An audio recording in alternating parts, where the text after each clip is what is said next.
যদি 1 ঘন্টার মধ্যে মিষ্টিগুলো বানিয়ে খেতে চান তাহলে রেসিপিটি দেখুন। আজকে বানিয়েছি গোলাপজাম মিষ্টি, একদম কি বলবো ডবল হয়ে যাবে সাইজে, বলতে পারেন 3 গুণ হয়ে যাবে। তো মাত্র 1 ঘন্টার মধ্যে। তো রেসিপিটি দেখুন, আশা করি আপনাদের ভালো লাগবে। আর ভালো লাগলে অবশ্যই কমেন্ট করে জানাবেন। এই কথাগুলো শুনতে হয়তো আপনাদের ভালো লাগে না, কিন্তু আমাদের মনে করিয়ে দিতে হয়। আপনারা ভিডিওগুলো দেখেন কিন্তু কোনোরকমভাবে সাপোর্ট করেন না, তো এইভাবে করবেন না। ভালো লাগলে অবশ্যই কমেন্ট করবেন, ভিডিওতে লাইক দেবেন, নতুন কেউ হয়ে থাকলে অবশ্যই আমার চ্যানেলটিকে সাবস্ক্রাইব করে নেবেন। তো এখানে দেখুন একটা মিষ্টি আমি কেটে দেখিয়ে দিচ্ছি কতটা সফট হয়েছে আর জালিদার হয়েছে কতটা। দেখুন পুরো রসটাকে টেনে বসে আছে। মাত্র 1 ঘন্টার মধ্যেই কিন্তু তৈরি করে নিতে পারবেন। আপনাদের হয়তো বিশ্বাসই হচ্ছে না, কিন্তু রেসিপিটি দেখুন, দেখলেই বুঝতে পারবেন। খুবই সহজ করে দেখিয়েছি, তাছাড়া পিছনেই সহজ রেসিপি। তো আপনারা দেখলে সব কিছুই বুঝতে পারবেন। ভিডিওটি কেটে কেটে দেখলে কিন্তু কিছুই বুঝতে পারবেন না, মোটামুটি প্রথম থেকে শেষ পর্যন্ত দেখবেন, তাহলে সব কিছুই বুঝতে পারবেন। তো আমি প্রথমে কি করব, সিরাপটাকে বানিয়ে নেব। তো এখানে নিয়েছি 2 কাপ চিনি। তো 2 কাপ চিনির জন্য নেব 4 কাপ জল। তো এটা মাথায় রাখবেন, যতটা চিনি নেবেন তার ডবল কিন্তু জলটা লাগবে। তো এই রেসিপিটা না আমি অন্য একটা ইউটিউবার থেকে দেখেছি। তো উনি দেখিয়েছিলেন কিভাবে এই মিষ্টিগুলো 1 ঘন্টার মধ্যে বানানো যায়। ভীষণই সফটভাবে জুসিভাবে তৈরি হয়েছিল। তো দেখে আমার ভীষণই ভালো লাগছিল। তো যে কারণে আমি এই রেসিপিটি বানিয়েছি। উনি অনেকটা পরিমাণে দেখিয়েছেন, তো আমি অল্প করেই বানিয়েছি। তো আপনারা দেখবেন, আশা করি আপনাদের কাজে আসবে। তো দেখুন জল আর চিনিটাকে দিয়ে 2টো এলাচ আমি ফাটিয়ে দিয়েছি। তো এইভাবে দিয়ে না একটু সময় ধরে কাজটি করে নেব, বলতে ফুটিয়ে নেব, যতক্ষণে না চিনিটা গলে যায় জলের মধ্যে। তো বেশিক্ষণ ধরে ফোটাতে হবে না, মোটামুটি চিনিটা গলে গেলেই কিন্তু হয়ে যাবে। তো দেখুন চিনিটা গলে গিয়েছে। এখন আমি ফোটাবো না বা কিছুই করব না, মোটামুটি পাতলা একটা সিরাপ বানিয়ে রেখে দিচ্ছি।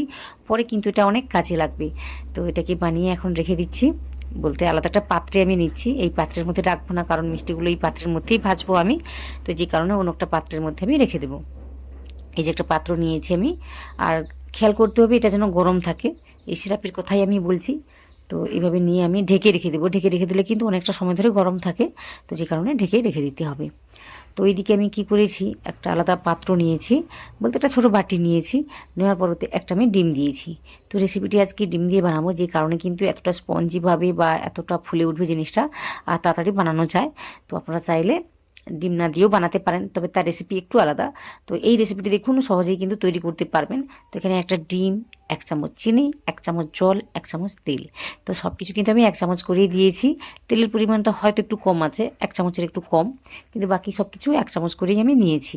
তো উনি না 2টো ডিম দিয়ে দেখিয়েছিলেন, তো সব কিছু 2 চামচ করে নিয়েছিলেন। তো সেই পরিমাণটা বুঝে শুনে আমি 1 চামচ করেই সব কিছু নিয়েছি। তো নেওয়ার পর সব কিছুকে মিশিয়ে নিয়েছি, মোটামুটি মিশিয়ে নিতে হবে, খুব ভালোভাবে কিন্তু মেশাতে হবে না। তো এখানে আমি নিয়েছি গুঁড়ো দুধ, আমি 1/2 কাপ গুঁড়ো দুধ নিয়েছি। আপনারা চাইলে কিন্তু কি বলবো 1 কাপ নিয়েও কাজটি করতে পারেন। আমি 1/2 কাপ গুঁড়ো দুধের সাথে দেব ওই তো এই কাপেরই মাপ করে 4/1 ওই ময়দা দিয়েছি। আপনারা চাইলে আটাটাকেও দিয়ে কাজটি করে নিতে পারেন, তবে ময়দাটাকে দিলে না রেজাল্টটা খুব ভালোভাবে পাওয়া যায়। তো যে কারণে আমি একটু ময়দা নিয়েছি। ওই কাপেরই মাপ করে 4/1 আমি বলে দিলাম কতটা লাগবে। তারপর দিয়েছি এলাচ গুঁড়ো, তারপর 1 চামচ দিয়েছি বেকিং পাউডার, সোডা কিন্তু না, 1 চামচ দিয়েছি বেকিং পাউডার। তো অবশ্যই এই কাজগুলো বুঝে শুনে করে নিতে হবে, বলতে এই মাপটাকে ঠিকঠাক রাখতে হবে, তাহলে কিন্তু রেসিপিটি একদম স্পঞ্জিভাবে, সফটভাবে, জুসিভাবে তৈরি হয়ে যাবে। আর ডবল হয়ে যাবে, ডবল কেন বলছি আমি, 3 গুণ হয়ে যায় সাইজে। তো আপনারা দেখতে পাবেন বা পেয়েছেন, প্রথমেই আমি দেখিয়ে দিয়েছি। আর সব কিছুকে না ভালোভাবে চেলে নিলেই কিন্তু রেসিপিটি সুন্দরভাবে তৈরি করে নেওয়া যায়। বলতে এই যে বেকিং পাউডার আমি দিয়েছি ওটা কিন্তু সব কিছুর সাথে ভালোভাবে মিশে যায়। তো যে কারণে এভাবে চেলে নিতেই হবে, না নিলেও হবে, তখন একটু হাত দিয়ে মিশিয়ে নিতে হবে ভালোভাবে। আমি কিন্তু হাত দিয়ে তাও মিশিয়ে নেব, আপনারা দেখতে পাবেন। তো এখানে দেখুন সব কিছুকে দিয়ে ভালোভাবে মিশিয়ে নিচ্ছি। মিশিয়ে নেওয়ার পর এতে আমি দিয়েছি ঘি, ওই 1 চামচই লাগবে, বেশি কিন্তু লাগবে না। 1 চামচ ঘি দিয়ে ভালোভাবে আমি মিশিয়ে নেব। তো হাত দিয়ে কিন্তু ভালোভাবে মিশিয়ে নিতে হবে, তাহলে কিন্তু এই যে উপকরণগুলো আমি দিয়েছি এগুলো একদম ঝরঝরে হয়ে যাবে, বলতে আপনারা বুঝতে পারবেন একটা দানাদার ব্যাপার চলে আসবে। যে কারণে এই রেসিপিটি খেতে কিন্তু দুর্দান্ত লাগবে। তাছাড়া ঘি দেওয়ার কারণে স্বাদটা বেড়ে যায়। তো যে কারণে দেওয়া। তো সব কিছুকে দিয়ে ভালোভাবে মিশিয়ে নিচ্ছি। মিশিয়ে নেওয়ার পর আমি ওই যে ডিমের মিশ্রণটা আছে ওটা দিয়ে আমি ডোটাকে বানিয়ে নেব। আর দেখুন ডিম কিন্তু ছোট বড় হয়, যে কারণে মোটামুটি বেশি কম লাগতেই পারে। তো আমার রেসিপিটি দেখুন আর আপনারা সব কিছুই বুঝতে পারবেন। তো এই মিশ্রণটাকে ভালোভাবে মিশিয়ে নেওয়ার পর ওই মিশ্রণটাকে নিয়েছি, বলতে ডিমের মিশ্রণটাকে। তো এটাকে আমি অল্প করেই দেবো, প্রথমে কিন্তু অনেকটা দেবো না, আমি বুঝে শুনে কাজটি করে নেব। তো দেখতেই পাচ্ছেন আমি সব কিছু কিন্তু মাপ করে নিয়েছি। এই সময় কিন্তু বেশি কম হয়ে গেলে আবার ময়দা অ্যাড করতে হবে, তখন আবার মিষ্টিটা ভালোভাবে নাও ফুলতে পারে। তো সব কিছু মোটামুটি বুঝে শুনেই কাজটি করে নিতে হবে। তো যে কারণে বলছিলাম এই মিশ্রণটিকে মোটামুটি বুঝে শুনেই দেবেন, অল্প অল্প করে দেবেন। তো অনেক সময় ডিমটা বড় হয়, যে কারণে এই লিকুইডটা বেড়ে যায়। তো এখানে মোটামুটি আমি একটা ডিম নিয়েছিলাম, বা যা কিছু নিয়েছি একদম ঠিকঠাক আছে, দেখতেই পাচ্ছেন আমি পুরোটাই নিয়েছি। আর এই ডোটাকে আমি মেখে নেব। এই ডোটা কিন্তু খুব শক্ত করে মাখালে হবে না, একদম চ্যাটচেটে নরম ডো তৈরি করে নিতে হবে, হাতে যেন লেগে যায়। আপনারা দেখতেই পাবেন কিভাবে কাজটা আমি করে নিচ্ছি। তো এইভাবে কিন্তু সব কিছুর সাথে ভালোভাবে মিশিয়ে নিতে হবে।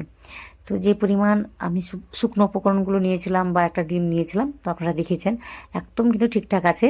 তো এইভাবে মোটামুটি আপনারাও বানিয়ে নিতে পারেন। দেখুন হাতের মধ্যে লেগে আছে, তো ওটাই আমি দেখিয়ে দিচ্ছি।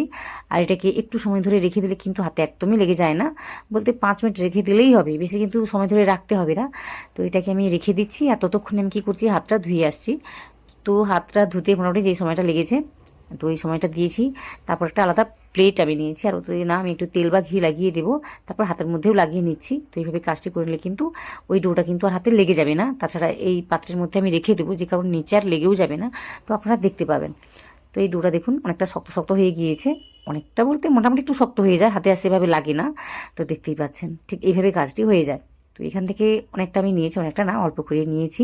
আর যে পরিমাণে আমি এই লিচিগুলো তৈরি করছি, তো এইগুলো না যখন আমি তৈরি করে নেব আপনারা দেখতে পাবেন এর ডবল হয়ে যাবে। আমি বারবার ডবল হয়ে যাবে বলে কথাটা বলছি, কিন্তু বিশ্বাস করুন 3 গুণ হয়ে যাবে। আপনারা না দেখলে বিশ্বাসই করতে পারবেন না। তো আপনারা দেখুন, আশা করি আপনাদের ভালো লাগবে বা আপনারা জানতে পারবেন সব কিছু। তো দেখুন এইভাবেও যে মিষ্টিগুলো তৈরি করে নেওয়া যায়, আগে আমি জানতাম না। সত্যি খুবই কাজের একটি রেসিপি বলতে পারেন। 1 ঘন্টার মধ্যেই কিন্তু এই মিষ্টিগুলো সহজেই তৈরি করে নেওয়া যায়। তো কয়েকটা আমি তৈরি করে নিয়েছি, কোনো রকম ফাটল ছাড়াই কিন্তু তৈরি করে নিতে হবে। তো এখানে 2-1টা ফাটল আমার থেকে গিয়েছে, আপনারা দেখতে পাবেন। ওই মিষ্টিগুলো কিন্তু ফেটে যাবে তেলে যাওয়ার পর। তো ফেটে গেলেও সেভাবে কিছু অসুবিধা হবে না, আপনারা দেখতে পাবেন। কারণ আমি যখন রসের মধ্যে এগুলো ফোটাবো বা যা কিছু কাজটা করে দেখাবো, আপনারা দেখতে পাবেন ওই ফাটলগুলো কিন্তু একদমই আপনারা বুঝতেই পারবেন না। তো দেখুন এখানে তেলটাকে আমি দিয়েছি, দেওয়ার পর না এই লিচিগুলোকে আমি দিয়ে দিচ্ছি। তো দেখুন তেলটা যেন না গরম থাকে, একদমই ঠান্ডা অবস্থায় আমি দিয়ে দিচ্ছি। তেলটাকে দেওয়ার সাথে সাথে কিন্তু এই গোলাগুলোকে পাকিয়ে নিচ্ছি ভালোভাবে, কারণ থালার মধ্যে রেখে দেওয়ার কারণে নিচের দিকটা চ্যাপ্টা হয়ে গিয়েছিল। তো আর একবার আমি হাত দিয়ে এইভাবে ঘুরিয়ে নিয়েছি। ঘুরিয়ে নেওয়ার পর এই ঠান্ডা তেলের মধ্যেই দিচ্ছি। ঠান্ডা বলতে মোটামুটি একটু গরম হয়েছে, খুব বেশি কিন্তু গরম হয়নি, কারণ কোনো রকম কিন্তু ফেনা উঠছে না, আপনারা দেখতেই পাচ্ছেন। তো মোটামুটি প্রথম দিকে আমি খুন্তি লাগাবো না, যেহেতু এগুলো অনেকটাই নরম আছে। তো মোটামুটি কড়াইটিকে নাড়িয়ে দিয়েছি, তারপরে এমনি কিন্তু এগুলো উল্টে যাচ্ছে, আপনারা দেখতেই পাচ্ছেন।